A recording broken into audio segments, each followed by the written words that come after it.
வந்தவாசி அருகே அருள்மிகு வளர்கிரி வேல்முருகர் திருக்கோவில் ராஜகோபுரம் மகா கும்பாபிஷேக விழா. அதிமுக நிர்வாகிகள் சுவாமி தரிசனம். திருவண்ணாமலை மாவட்டம் வந்தவாசி அடுத்த பெரணமல்லூரில் உள்ள அருள்மிகு ஸ்ரீ வளர்கிரி வேல்முருகன் திருக்கோவிலின் ராஜகோபுரம் கும்பாபிஷேக விழா வெகு விமர்சையாக நடைபெற்றது. அதனைத் தொடர்ந்து சிவாச்சாரியார்கள் கோவில் வளாகத்தில் யாகசாலை அமைத்து கணபதி ஹோமம், நவகிரக ஹோமம், மகாலட்சுமி ஹோமங்கள் நடைபெற்றது. பின்னர் கலசங்களுக்கு சிறப்பு பூஜைகள் செய்யப்பட்டு மகா பூர்ணாகதி நடைபெற்றது. சிவாச்சாரியார்கள் கலசங்களை தலையில் சுமந்தவாறு கோவிலை சுற்றி வலம் வந்து கோபுரத்தில் உள்ள கலசத்திற்கு புனித நீரை ஊற்றி மகா கும்பாபிஷேகத்தை நடத்தி வைத்தனர். பின்னர் அந்த புனித நீரானது பக்தர்களுக்கு தெளிக்கப்பட்டது.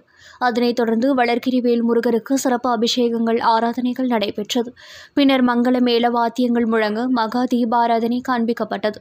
இந்த சிறப்புமிக்க மகா கும்பாபிஷேகத்தில் அதிமுக திருவண்ணாமலை வடக்கு மாவட்ட கழக செயலாளர் தூசி மோகன், முன்னாள் சட்டமன்ற உறுப்பினர் பெரணமல்லூர் AKS அன்பழகன், நகர செயலாளர் மூர்த்தி, நகர துணை செயலாளர் அறிவழகன் உள்ளிட்ட அதிமுக நிர்வாகிகள் மற்றும் ஏராளமான பக்தர்கள் கலந்து கொண்டு சுவாமி தரிசனம் செய்தனர் என்பது குறிப்பிடத்தக்கது.